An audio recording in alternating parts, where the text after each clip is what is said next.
and we restored it under COVID, and they went over budget because of all the problem that the COVID created, which was hell. And they went over budget, and they continued, to reach excellence, in the restoration, particularly in the sound as well. And I really want to thank Béatrice de Pastre, who really cares about restoring film by women and film by people of the third world. She's quite unique, actually, in the landscape of restoration. Oh, pardon, est-ce que ça va? You hear me well? Okay. So I want to tell you that because I had an hour and a half to put my case, in all democracy, the people who disagree with the film should have an hour and a half, which I'm sure we don't have, unfortunately. And the priority would be given to the people who disagree with the film in a way or in another. And I learned, most of you came here because I suppose you agree with the premises of the film. So it puts in minority the people who disagree with the film. I learned something in the women's movement to allow the people who are shy or who disagree. Democracy is about the right to disagree. So as not to create an atmosphere of moral terror against the minority who disagree. No booing, no interrupting. If we agree, we do that. And if we disagree, we do that. This way, people feel free to criticize the film. And please go ahead. I welcome any criticism, and I'll be very happy to hear criticism. And, let's hear the critics. Before we launch into criticism, which you're very welcome to do, I just want to say, well, first I want to say that I don't think that we could have ended this full film festival on censored films with a more interesting and unfortunately timely film than Leila and the Wolves. So I think it's a real privilege to see this now restored film in the presence of the director, and to have this opportunity to talk with you, Heiny Srour. As Renate Mattar said in her introduction, Heiny Srour is an award-winning screenwriter, film director, film producer.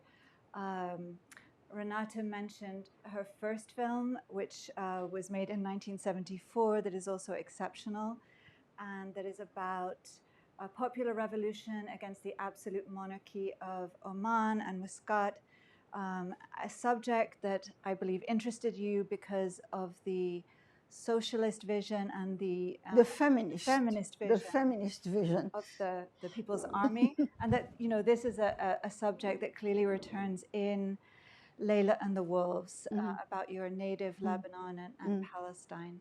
Maybe you could tell us just a little bit about, in the credits you speak about your family history and inspiration, but perhaps you could tell us about the origins of this project. I believe you had something like 3 weeks to write the screenplay, but then the film took 7 years to make in very difficult conditions.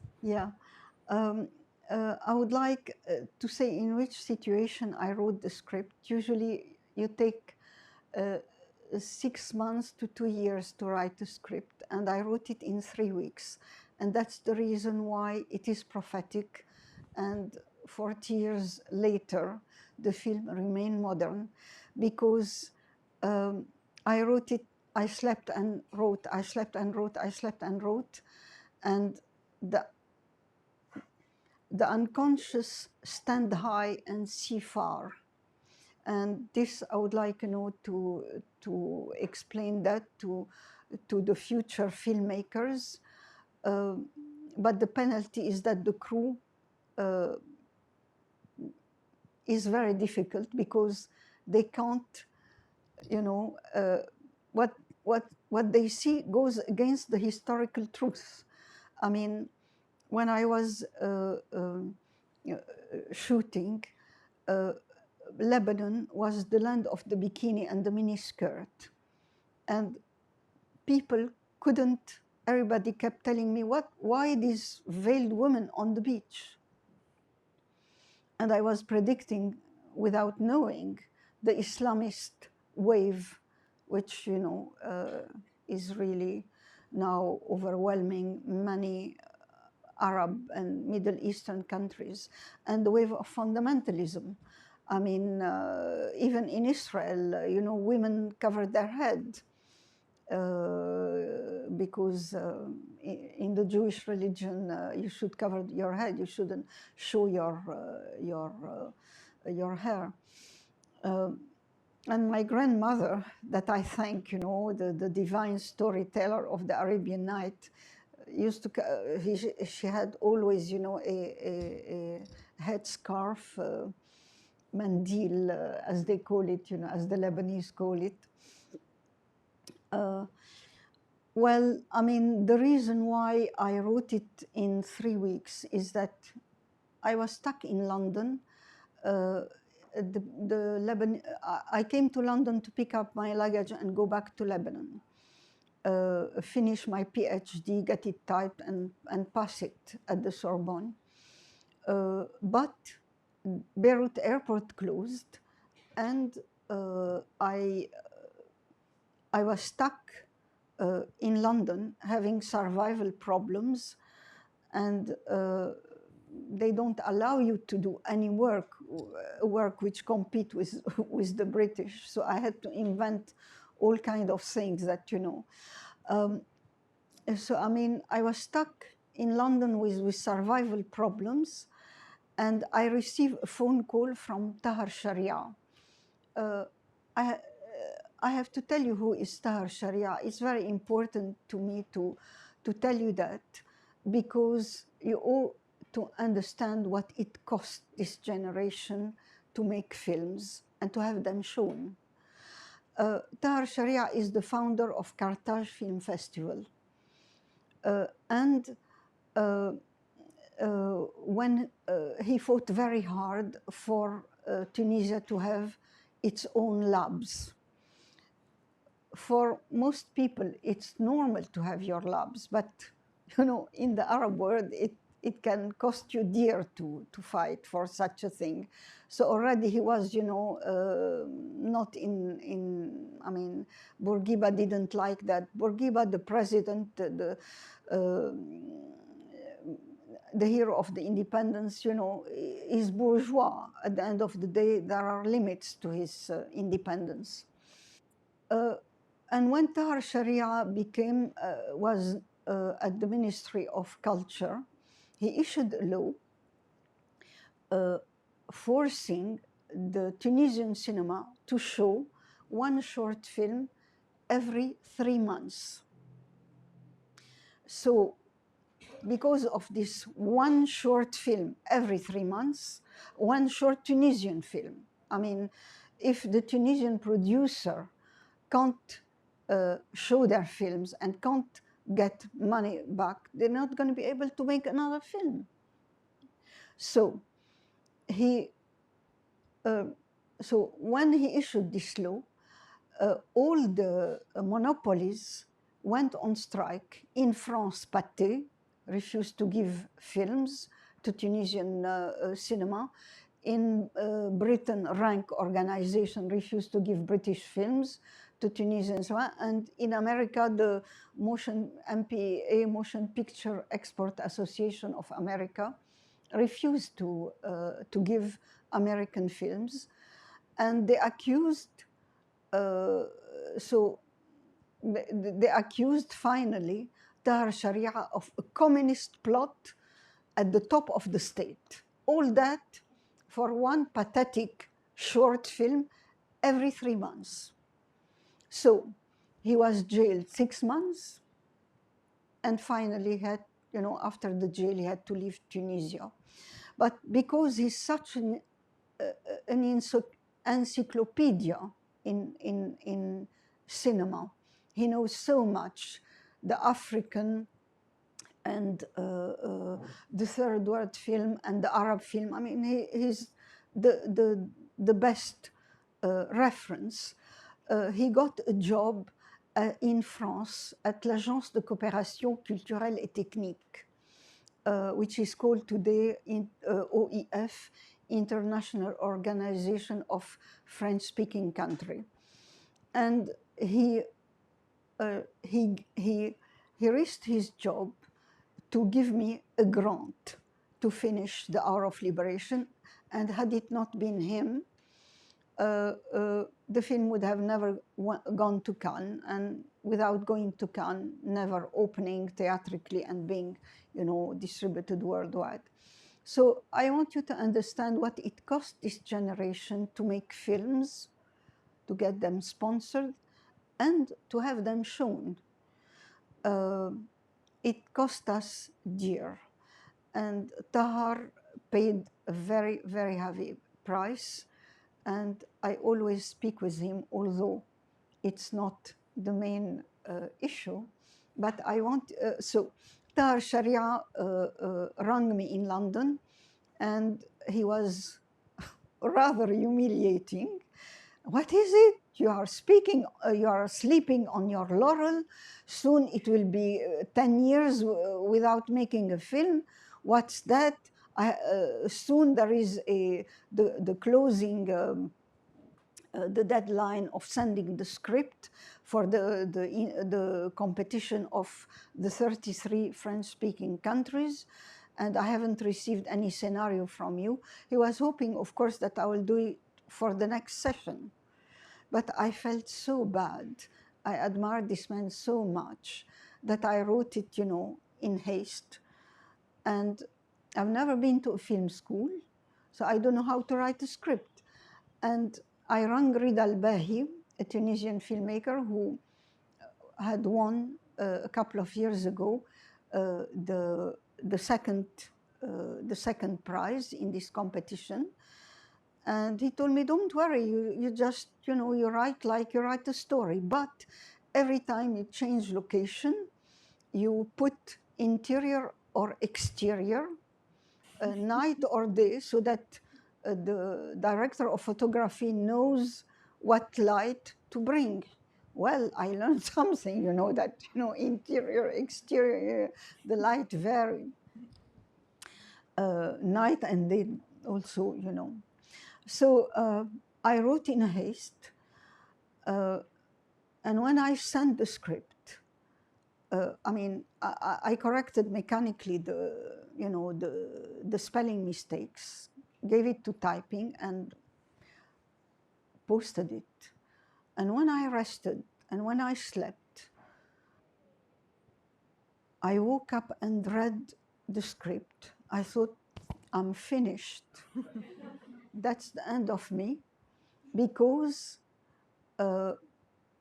l'Agence de coopération culturelle et technique gave only a word to neorealistic script. And this goes against neorealism totally. Plus, it goes against the truth, because in these days, Lebanon, as I said, was the land of the bikini and the miniskirt. So they're going to think she's crazy and she's a liar.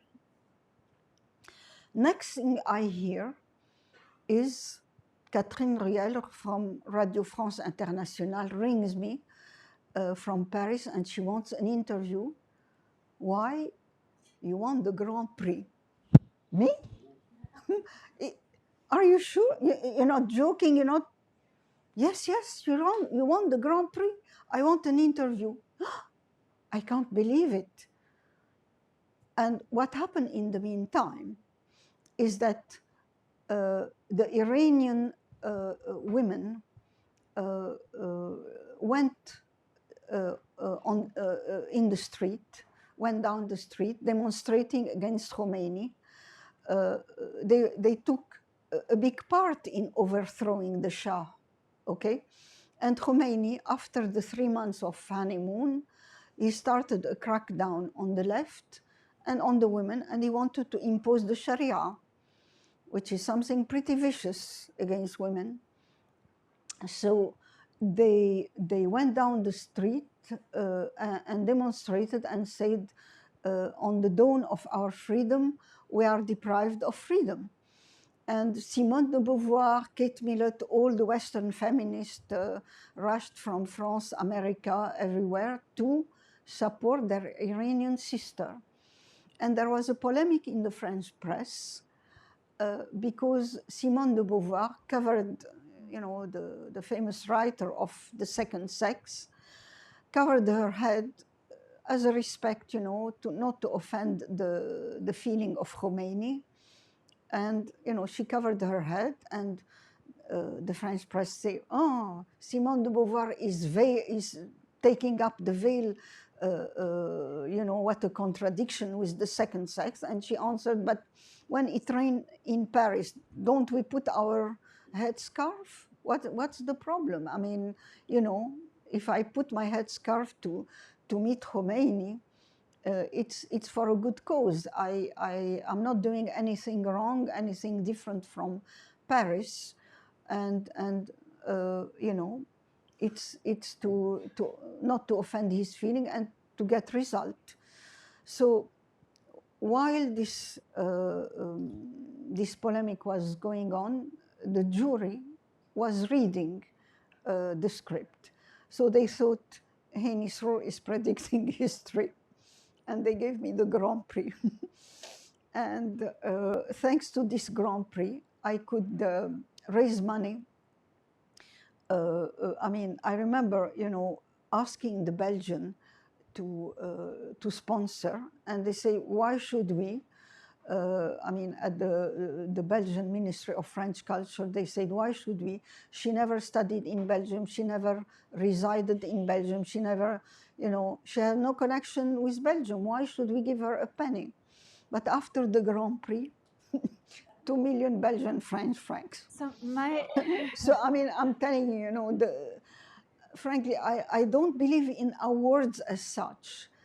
Tragically, in this profession, where people are so unsecure, they need, you know, some sort of security, and, you know, an award make them feel secure, especially that it comes with money. It came with helped you to make about this film. $70,000, which is, you know, and I could. My understanding is that at some point, some of the funding was cut off because the making of the film was so dangerous. Some of the situations in which you were filming. We nearly died. We nearly died. I mean, we nearly had the. We nearly got killed. All the crew and the cast. We nearly got killed at Tartus while shooting the sequence where you have the Palestinian women, you know, raising banner, down with the occupation, release political prisoners. And I was rehearsing with the women, and I had 100 wooden pieces in front of me. They didn't want to play. And later I discovered why. Typical of the bassist, my production assistant went to, instead of, you know, taking, you know, I mean, instead of finding, comment on dit, des comparses, instead of finding actors, he went to a factory. Now, you have to know that in these days, cinema was synonymous of bad morality. Bad morality because, you know, an honorable woman doesn't play in films. And I remember myself when I interviewed Fellini and he offered me to play a part. He found me aggressive, and he wanted me, you know, to play a part. immediately refused because I don't want to disgrace my family. And I bite my finger in regret because, you know, I would have learned a lot by playing in a Fellini film. So in these days, you know, cinema was synonymous of bad morality. Today, after Arab cinema gave, you know, gave so many films discussing, you know, the problems of the Arab society, people respect us. But it took a long time. It took well over, you know, I don't know, 40 years for us to be respected as filmmakers. And so, sorry, yeah. So the Ba'athist Yeah, recruited yeah, yeah. So, from a yeah, factory to play yeah. in the film. So I had 100 wooden pieces in front of me, and he threatened them, you know, to fire them and to fire their husband if they don't play. They were forced to come, poor thing. But I was not aware of that. So I lost my temper. I told them, aren't you ashamed? I mean, you know, your Golan Heights are occupied by Israel. Don't you have a patriotic feeling? You should feel, you know, with your Palestinian sister. You are wearing Palestinian dresses. Can't you, you know, can't you say down with the occupation, release political prisoners? Well, it took me 2 hours to get them to start, you know, playing. And suddenly, back again, they become wood. What's happening to you? What's happening? They didn't answer. They were looking behind me. And I looked behind, and what I see, my American cameraman packing in panic the camera, and I scream at him, how dare you pack the camera without director order? He continued. I continued to scream at him, and the second Syrian assistant come and say, shut up, they're gonna kill us all, they're gonna kill us all. Who dare to touch my crew? Behind you, shut up. I look behind me, and there is a 2-meter tall giant, and I scream at him. I told him, can't you see, you know, these null actresses, null. It took me 2 hours to get them to utter a word, and you come and disturb my shoot? How dare you? It's the best. You are arrogant at that age. How dare you? It's the best film of all the Middle East. How dare you touch my? How dare you? How dare you disturb my film? I screamed at him, and I see. And later they told me that he had his machine gun. He was about to trigger and to kill and me and the cast and the crew. What happened is that in Tartus is the stronghold of the Muslim Brotherhood. And the Muslim Brotherhood thought that the journalists are here. So they wanted to take advantage of the publicity. They came with their banner, release political prisoner, because they had a lot of political prisoner under torture in Syrian jails. So they came with their banners, and the Syrian secret police heard of that, and they came. They want to kill them, to kill us, and to kill the cast.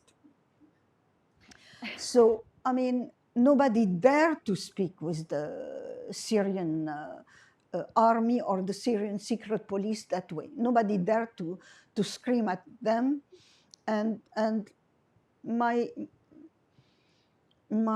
how shall I say, my sincerity saved the crew from death. I mean, when I'm shooting, I hear nothing, I see nothing. I only see what I want to have on the screen. That's all I see. And I'm deaf and blind to anything around me. But I think that this story really connects to the, So, let's say, the political perspective of the film, right? Because it's, you know, it's a feminist film. It's about women's roles, women's experience in revolution and resistance and war in general. But in many ways, even though it's a film that's very, you know, very sympathetic to the Palestinian situation, it's also a kind of non-sectarian film, a film against sectarianism. In the very first scene, you know, in fact, we hear that. And I think in particular the scenes shot in Lebanon, it's very hard to understand, you know, which side you're with in any particular scene, right? So maybe you could say a little bit about that political perspective. yeah, I was determined not to name, you know, that the barricade where Randa get killed.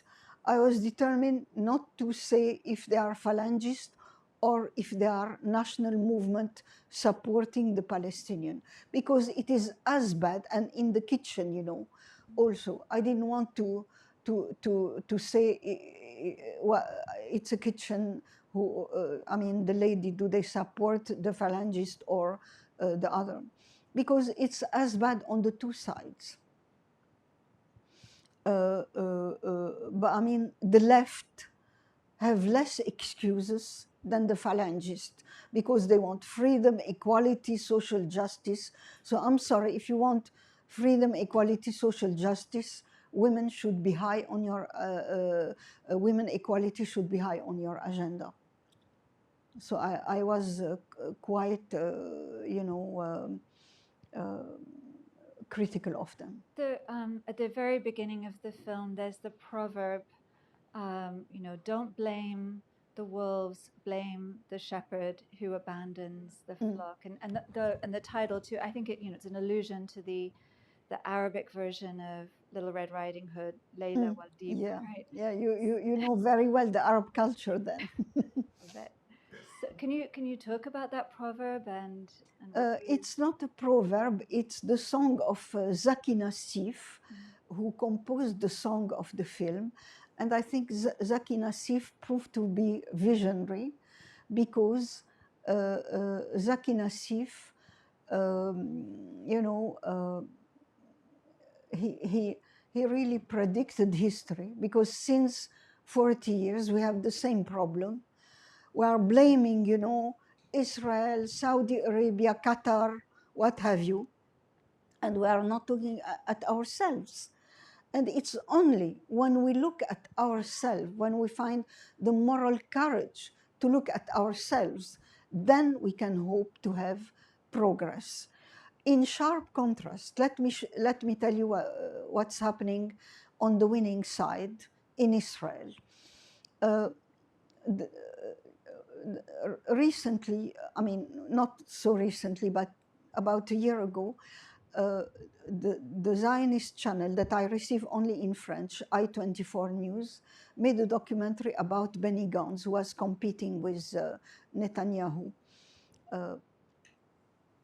And Benny Gantz, who is a murderer, I mean, before the 7th of October, Benny Gantz wanted to bring Gaza to the Stone Age, all right?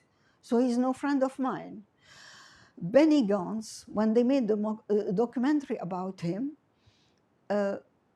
one of his friends said, he invited me to dinner and he told me, now we are not wearing our military costumes. Tell me what's wrong with me so that I correct my mistakes. Now, please, if you know any, I cannot count on one hand the number of Arab who are prepared to take a critic. I cannot count them on one hand. No matter how nicely, how diplomatically you make your critic, it's a cutoff. They don't want to speak with you anymore. And I'm very careful about the way I criticize any of my friend. It's a cutoff. And you know, that's why I keep saying, please criticize Leila and the Wolves, please criticize my films, because I really think we should create this culture that we are prepared to see our mistakes and to correct them. And no social progress will ever happen without the moral courage to face our mistakes and to correct them. I think the problem of self-criticism that you're raising, it makes me wonder about the circumstances in which the film was censored, since it was banned in Lebanon, I believe, and in quite a few other countries in the Arab world, and I think it still is censored. It wasn't banned in Lebanon. The film, which was banned for 45 years and is still banned in most Arab countries, is The Hour of Liberation. That's the film which was banned. Leila and the Wolf was not banned. One has to be honest about it. It was even shown in the TV of the Gulf, Abu Dhabi, Kuwait, etc. The blasphemous thing was cut. You know, at the beginning you had a the distributor told me at the time, Isam Hamawi told me, uh, at the opening scene, there is, a woman who say, in Arabic, on the 16 millimeter, you cannot translate everything. So she say, cursed be confessionalism, cursed be sectarianism. But in Arabic, it's يلعن دين الطائفية ودين اللي خلفها. So it's a blasphemy. So he cut that. That's all. That's the part which was censored.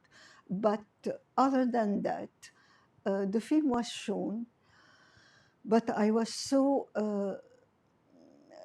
how shall I say, I was so discouraged by all what happened during the shooting that I didn't make much effort to have it shown in Lebanon. But it was recently shown in a retrospective, and it was very successful. And it happened just after the 7th of October. I refused to cancel the retrospective, and I went from the 10th of October to the 23rd. There was a retrospective, and the film was successful, very successful in Lebanon. I'm going to open things up in a minute for questions and critique. Yes, please. That's what people would Feel like free to criticize the film. I beg you. I can take it. But I feel like I really need to ask you about the film is formally so interesting. Is what? Formally so interesting, visually so Oh, interesting. yeah. That this mosaic of archival footage and reenactments and photographic stills. So you mentioned that you didn't go to film school. I think you did study with Jean Rouch. Yeah, but that was not a proper film school, because all what we did is to view ethnographic films.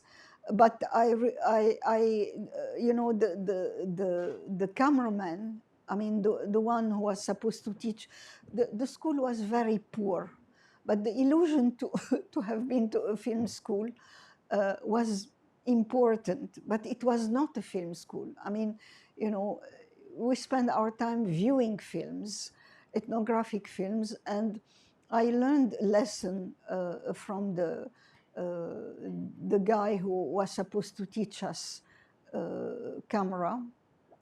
There was no camera to use, basically, but he showed us what it looked like. So it's not bad. Roger Morière, he said, don't shoot before you are accepted. When you are shooting a documentary, don't shoot before people accept you. And it was important to know that, because in Dhofar, I hope you come tomorrow and see at BAM, the Hour of Liberation, which is much more strategic than Leila and the Wolves, because what make and break everything going on in the Middle East and beyond the Middle East is the issue of the oil. And I'm the only filmmaker worldwide so far who spoke of the Arab oil and who also walked 800 kilometers under British napalm danger and Royal Air Force bombardment to shoot a film which in my view is the most luminous page in the history of the Arab world, because it's this revolution was secular, democratic, and feminist. And in all revolution in the Arab world, it be Algeria or Palestine or in the rest of liberation movement are very dominated by patriarchy. They want to use the blood and the energy of women for the men to reach power quickly. Once they are in power, they send back women to their former oppression.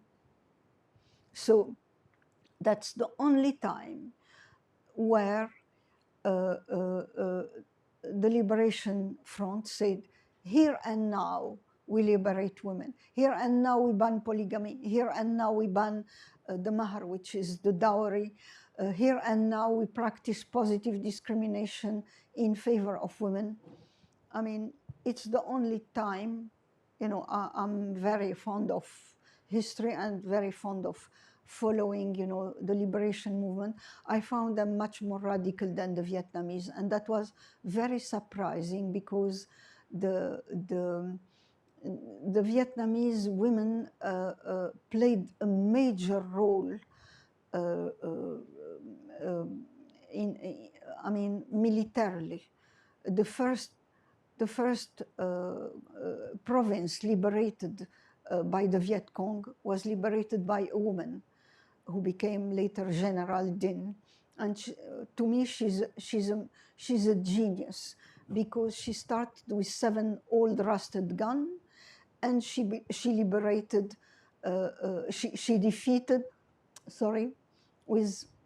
she started with 7 old rusted guns, and she defeated 10,000 men armed with planes and tanks, and mostly with with specific methods. And that's very important to me, because what is called military art, and I hate that word, rely on killing a maximum on the other side. She did the opposite, and you have to be a woman to do that. She minimized the death on the other side. I think I didn't mention that you made a third film, which is about women's participation in the Viet Cong. So it's important to maybe to give that context. Just to come back to the choices that you made in Leila and the Wolves, since we've just seen it, and it's so striking, so luminous. I don't want to ask you about the women on the beach, because I'm sure that's going to come up in the questions, but maybe you could say something about the final scene, the danse macabre scene, when Leila is in this, is being whirled around by these sectarian figures, and how you came to that scene. Yeah, I mean, the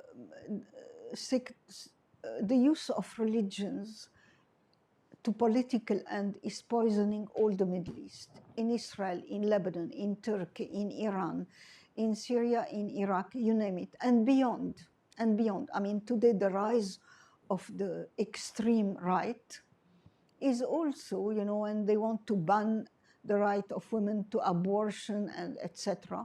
It's also based on, religious grounds. So, I mean,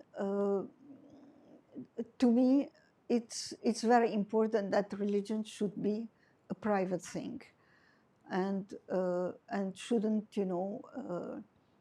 be shouldn't go into the public sphere. I thought it was quite interesting that the film ended with that scene, and not actually with the scene of the women going into the water. That was, to me, a very striking decision. Yeah. Just as women want to start enjoying life and dip their feet into the sea and, hopefully go and swim like the men did. Well, just at that moment, the dance of death comes in and prevent them from going any further. I would like to hear some criticism. I don't remember eating anybody. So I think there's a microphone that can be handed around. So just please raise your hand if you'd like to ask a question. I think there was one. Je n'ai jamais mangé personne. Pas encore. Je ne suis pas cannibale. I'm not a cannibal so far. I will become. I have a confession to make. Yes. As a Jew, as someone with Zionist sympathies. Please speak in the microphone because I can't hear. As a Jew, yeah, and as someone with Zionist sympathies, I came with a chip. I was going to hear something that was going to offend me. Your film is brilliant. It is just terrific. Je vous assure. I will come to the criticism, I promise. No, but to speak in the microphone so that I hear you. I'm not hearing you. Speak in the microphone. Can you hear me now? Yeah, that's better. Okay. Can you repeat what you said? I said, I speak as a Jew and as a Zionist, and I came with, all right, I want to hear what the opposition has to say. I found your film brilliant and important. Sorry, you found my film how? Brilliant. Brilliant. Oh, okay. Brilliant and important because it expresses the feelings of a people. And I will not trouble this audience or you with the alternative narrative of history. That's not my purpose in this. But I'm caught by the opening proverb, you termed it. Don't blame the wolf, blame the shepherd that's absent. The absent shepherd. And what I noted about the film, when I think of the absent shepherd, is there a failure, a political failure, and a self-criticism or a criticism of Arabic society, that the political failure, and of course something that's difficult to explicitly criticize, but the absence of the shepherd in the film, I think, speaks volumes. And I'm wondering, am I getting that right? Yeah, you're absolutely right. And, I want to tell you, years ago, there was a film, a film shown at the French Film Forum, and it was the film of Assi Dayan, the son of Moshe Dayan. And as much as Moshe Dayan is Zionist, Assi is pro-Palestinian. And the film is called Life According to Agfa. And I really respected the Zionists for their moral courage, because the film is showing,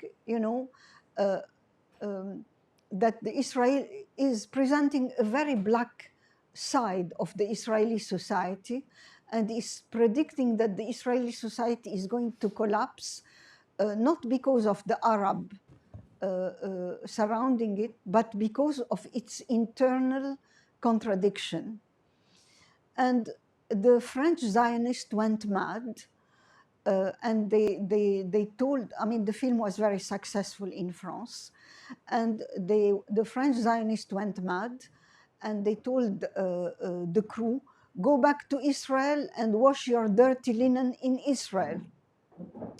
And we've been working 40 years to present a bright side of the Israeli society, and you come and destroy everything we did. And what a moral courage the Zionists had. They say, you know, they answered the French Zionists, we are a mature society. We face our problems and we solve them. And I wish the Arab world does that, you know. And the reason why the Arab world is going backward since, you know, the creation of the state of Israel, and the reason why the Zionists are winning, you know, more and more, okay, and will continue to win until we build a responsible, courageous Arab civil society, when each one of us becomes his shepherd and her shepherdess, then we can hope that at a national level we can have, you know, responsible shepherd or shepherdesses. Although, you know, I don't know if soon we will ever have a woman at the head of the state in the Arab world. I doubt it in the coming years at least. I find the Zionists extremely courageous, and you know, they have this. You can't progress if you don't correct your mistakes, and you must first have the moral courage to correct your mistakes. And I agree with you, and I would like to thank you very much indeed for you know, for your contribution. And I'm very proud of you that you say that you are a Jew and a Zionist. I'm a Jew and I'm not a Zionist, but my family is Zionist, and they ostracize me, and they don't invite me even at the Kaddish of my sister, you know, when after she died.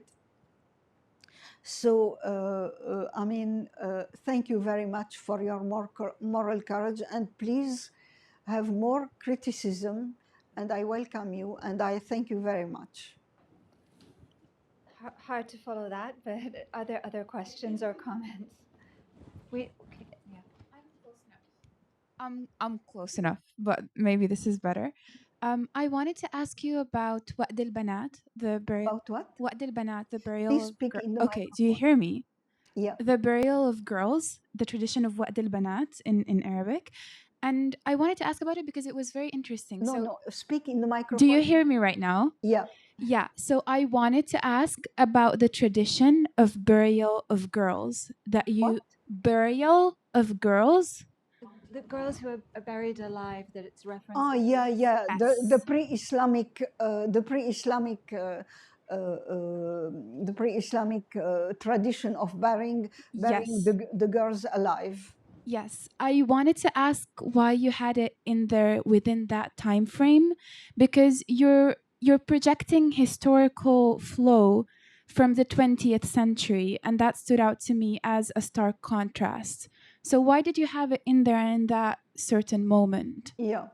Well, I want to say that historically, 14 centuries ago, Islam was a feminist revolution.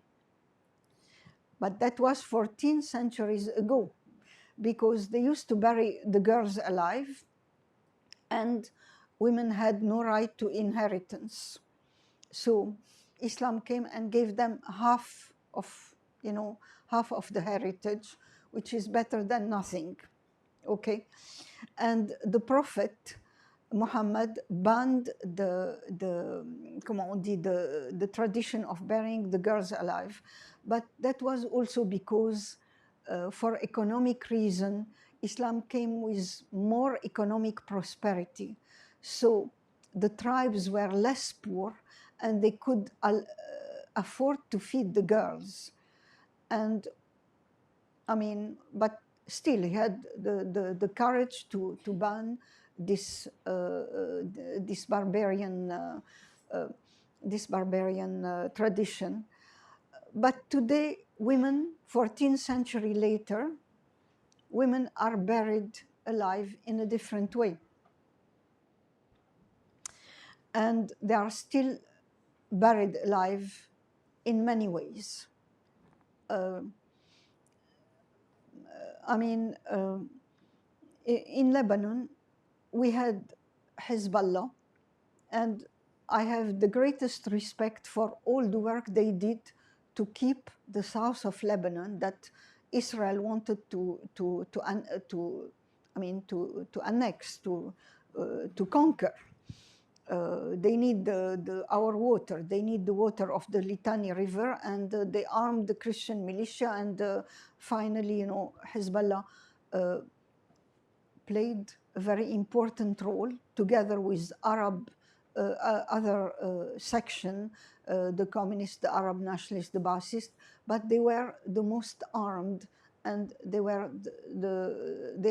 played a crucial role in keeping the south of Lebanon to Lebanon. But other than that, I mean, every time NGOs in Lebanon put a proposition, a suggestion to the Lebanese parliament to ban domestic violence in the couple, Hezbollah stood against it because in the Quran it is written,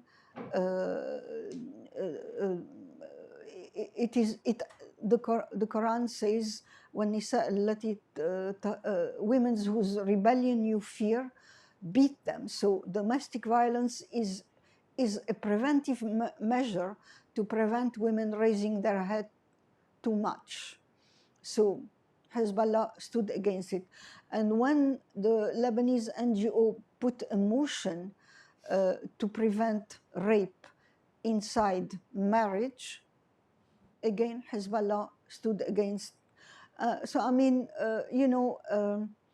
I'm not saying that it's as bad as burying little girls alive, but I was criticized by my Muslim friends who are at war with their religion.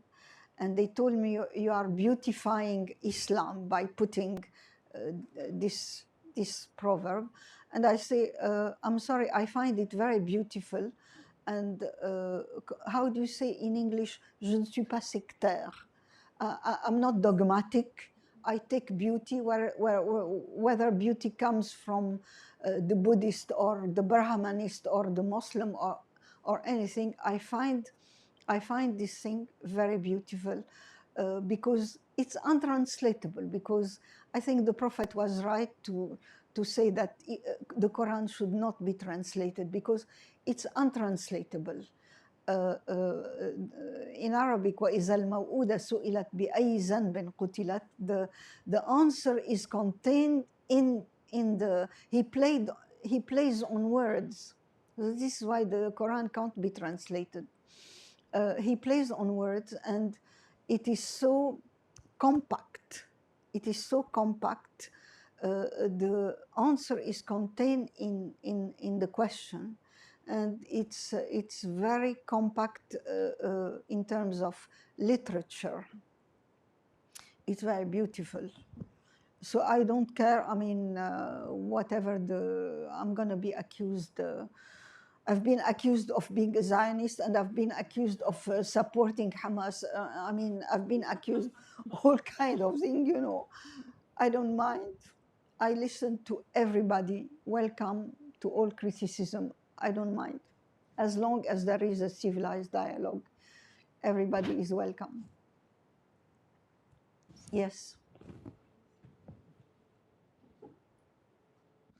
First of all, thank you. It's a really powerful film. You must have been quite young when you made this film, and you said you wrote it in three weeks.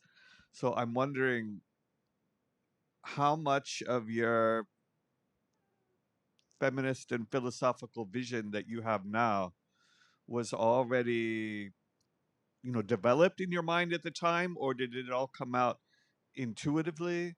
And did the structure of the film, since you hadn't been to film school, was that also you felt the freedom, perhaps from the the absence of training to come up with this innovative structure? Yeah. I mean, had I had 6 months or 2 years to write the script, I would have censored myself. I would have said to myself, they're gonna think I'm a liar by putting these veiled women on the beach. No, I don't want to be accused of lying, so I would have taken that off. And as I say, the unconscious stand high and see far. The unconscious and the collective unconscious and my unconscious spoke while writing the script. And I recommend, if you want to write a script, be alone. To be alone is the most important thing, and have enough to eat so that you don't come in touch with the outside world. Minimize the contact with the outside world, and if you're gonna plant a tent in the street, so be it. But for the women, have somebody to protect you. I mean, outside the tent, but tell them not to speak with you. I mean, you need to be alone. That's the most important thing.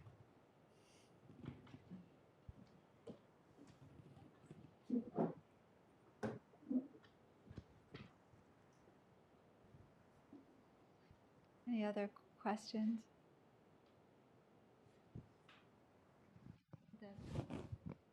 Hello. I really enjoyed the film, and I think something that I've noticed since the past 2 years, since post 9/11, since before 9/11. Please speak in the microphone. The sound get distorted, so I don't understand really what you are saying. It seems as though Arab women have not been given the grace of complexity at all. There's Arab women of all faith, of all political ideologies, of all experiences, and there's a yearning for to simplify their experiences. It seems Sorry, I lost the last sentence. There's a tendency to simplify the experiences of Arab women, especially since 9/11, since October 7th. There's one idea of the Arab woman that neglects the complexity and the differences among Arab women. This is Explain to me why you find that I simplified. no. Sorry.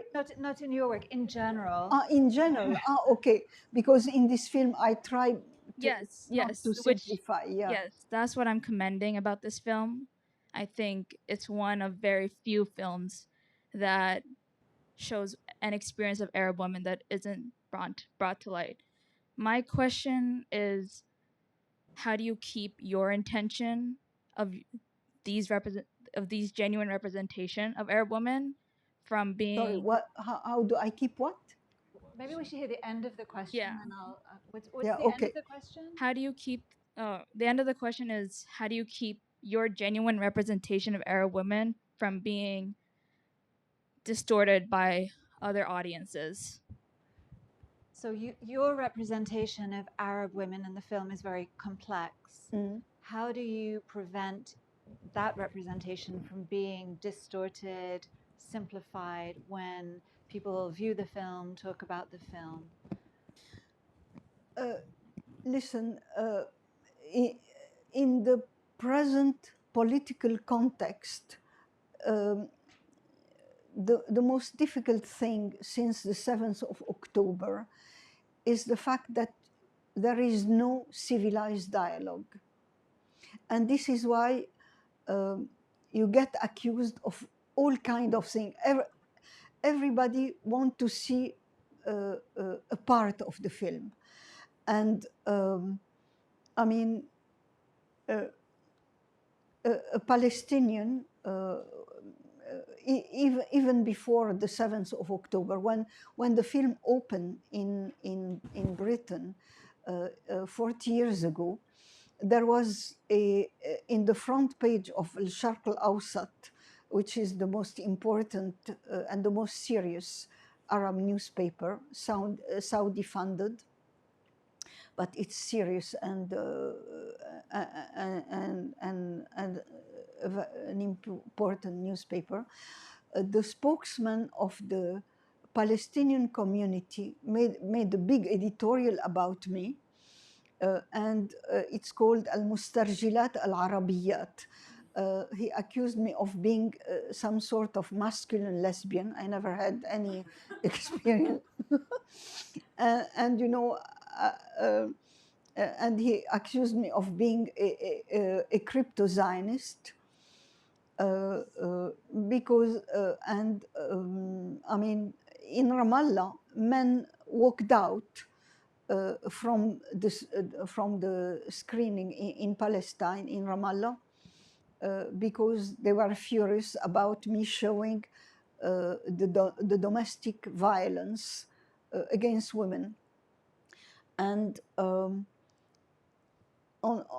the other side, in Lebanon, when I showed the film in the Université Saint-Joseph, which is mostly Christian, and the fathers of the student, a lot of them were phalangists, and they put a big cross on their chest, and they said every Lebanese should kill a Palestinian, even the babies, because they're going to become fedayin. So one of the students in Université Saint-Joseph told me, on the side of the I feel أنا مهضوم حقي كلبناني. As a Lebanese, I feel that my rights have been taken away from me, because on the side of the Palestinian, you only show beauty, and on the side of the Lebanese, you only show ugliness. And it's not true. I mean, you know, I was very careful. I think there is more artistic value in the Lebanese part. It's less spectacular, but in terms of artistic contribution, I think it's more, it's much better than the Palestinian part.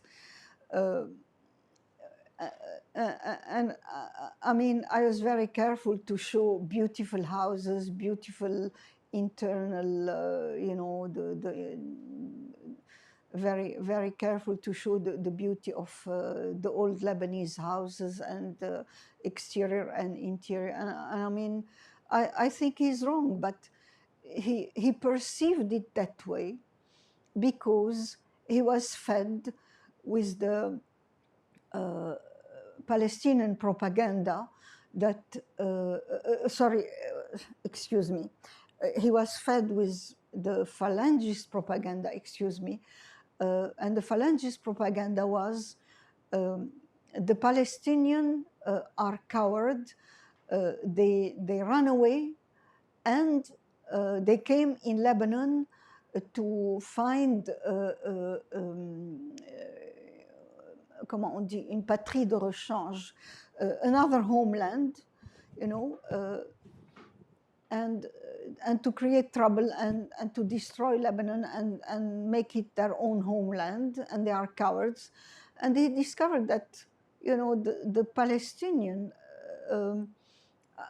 I mean, they sold their bracelet, they sold their, they really worked, they fought a very unequal battle against British colonialism and later against Zionism. And talking about where is our, I mean, in Deir Yassin, I was very careful not to make not to play the historiography, not to make staging respecting the historiography, because Deir Yassin was such an atrocity that at the time Einstein, Oppenheimer, Hannah Arendt, I mean, Freud, all the Jewish celebrities signed a petition I mean, Hannah Arendt was Zionist, but she wanted a Jewish home living in harmony with the Arab, not the scenario of Ben Gurion, to create a Jewish home at the expenses of the Arab. She wanted harmony, to build together something beautiful. So there was a petition condemning the atrocity because the real Deir Yassin, the stones are ochre, and the people, it's near Jerusalem, so the people wear black embroidered with red. And I made a totally, comment on dit, symbolic staging. I went, in Syria, and I found a village with dark stones, and I dressed them in white, which is the color of the innocence, and in Islam the color of, comment on dit, le kafan, le linceul, comment on dit? Mourning, the shroud, and yeah, mourning. the shroud, yeah. So I made, and I made a very symbolic staging because I refused to play the card of exhibitionism and flattering the dark side of the spectator.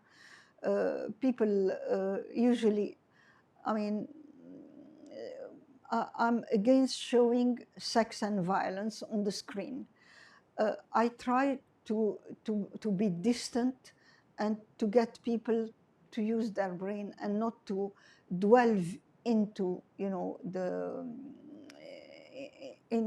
into the film, to try to stop and think. I don't know if I managed it, but the leitmotif of Veiled Woman is here to make people stop and think, hopefully. I don't know if I managed, but if I didn't, I welcome criticism on that. I think we could, if there's one more question, we could take it, but then we'll probably end. Yes, there's a question here. I'd be curious if there are any movies since yours that you consider. Speak in the microphone, please. I'm curious if any movies since yours you think are kind of in a similar tradition. Are there any more recent movies, films made since Leila and the Wolves that you think are in the Yeah, same I made a film about women of Vietnam, and then I made a film, a 10-minute film on a dissident sheikh called the Singing Sheikh. It's a cause célèbre in Egypt, Sheikh Imam. And then I struggled 10 years because, so he's a man of religion, but he sung for Che Guevara and Ho Chi Minh. So it's the opposite of the Islamist. And he sang songs of social justice. And he was jailed. He was sentenced to life jail by Nasser. And later, Sadat released him. And he kept going, to jail with the man, with the poet who composed the poem that he put in song and song, Ahmad Fuad Nagm. I mean, I struggled 10 years. I knew, I felt that he was going, that it was the last time that he will be filmed. Okay, so for a 10-minute film, I shot, about, I think, 10 hours. And, Channel 4 was furious with me. And I tried to make a 1-hour film with the footage. And for 10 years, I couldn't, because the West doesn't want to hear that Islam could mean also human right, social justice. What the West want to hear is Islam mean fundamentalism. That's what they want to hear.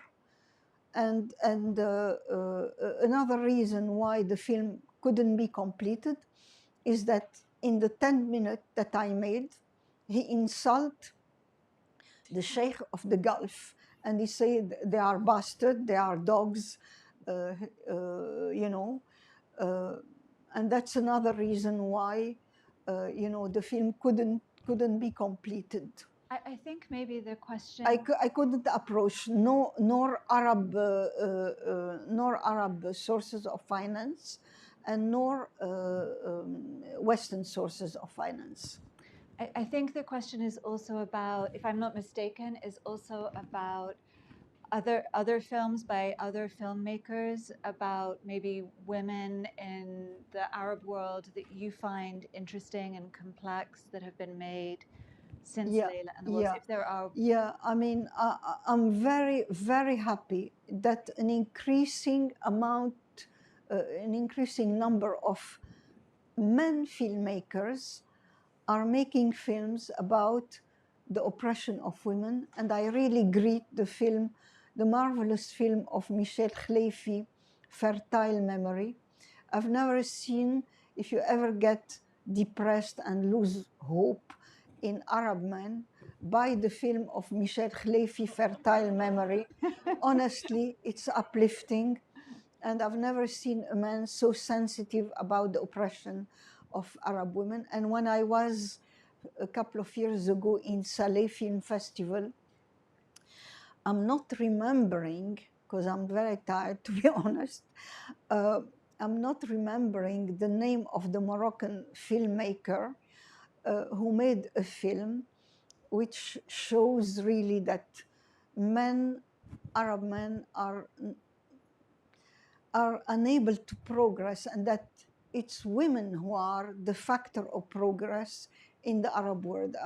I must try to, I mean, look at the catalog of Saleh Film Festival 2 years ago, and you'll find the name of this wonderful Moroccan filmmaker. And an increasing number of men are becoming sensitive to women's oppression. And but I want to say something, that it's not only an, sorry, I must get my phone to shut up.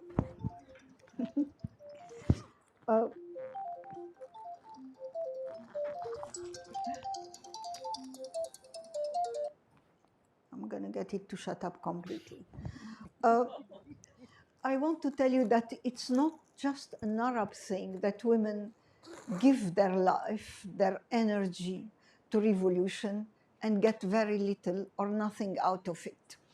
Because 40 years ago, Time Out, when the film was released in Britain, theatrically, Time Out, which is one of the best magazine and you know, locally and internationally, it's a reference, wrote about Leila and the Wolves that it gives an exalting comment on dit, example to other filmmakers to delve into their history. So since then, I've never seen I mean, I have a lot of feminist friends in you know, in Britain, French filmmaker. None of them said something like, Florence Nightingale is a nurse who made a revolution and saved dozens of thousands of lives during First World War, because the British hospitals were places where you would die. So she fought in the Ministry of Health to impose a protocol of hygiene, basic hygiene, which and she trained nurses, and she saved thousands of lives with this protocol of hygiene. So After that, the suffragette went down the street, and beside Florence Nightingale, women gave a lot of effort for the war effort, you know, in First World War in Britain. After that, the suffragette went down the street and asked, you know, the right to vote. And they were put in jail, they were thrown in jail and raped. And Winston Churchill, and they asked an independent commission of investigation to look into their rape. And Winston Churchill intervened in person in the parliament to prevent such a commission of investigation to take place and investigate the rape of the suffragette in the jails. And after that, they had to go as far as burning St. Paul Cathedral. It's like burning Notre Dame, you know? I mean, St. Paul Cathedral is very important in London. They had to burn it, and even so, they didn't get the right to vote. And it's only after Churchill was defeated and, you know, a Labour government came that they got the right to vote. But I mean, you know, no British feminist filmmaker took, you know, 80 years or I don't know, 50 years of history to show that women sacrifice, and get very little out of it. And my Edna Politi made a film about the chalutzot in Israel. And while I was making Leila and the Wolves, and she's a Lebanese who became Israeli. And we were together in the Jewish school of Beirut. But you know, she went to Israel largely because her elder sister, Yulla, my friend, my classmate, married a Muslim. So the parents were scared and sent immediately Edna to Israel. So now, I mean, so Edna became an Israeli citizen and made a film about the chalutzot, the women. Have you seen this film? You haven't? And she also showed that how much women contributed. And I mean, today, Israeli women with this right-wing government, their rights are going backward. I think So that it's a universal phenomenon. And in France, you know more than me how much, you know, the French women know more than me how much women played a crucial role in the French Revolution. They did what we would call today agitation propaganda, and they played a major role in the French Revolution. And when Napoleon came to power,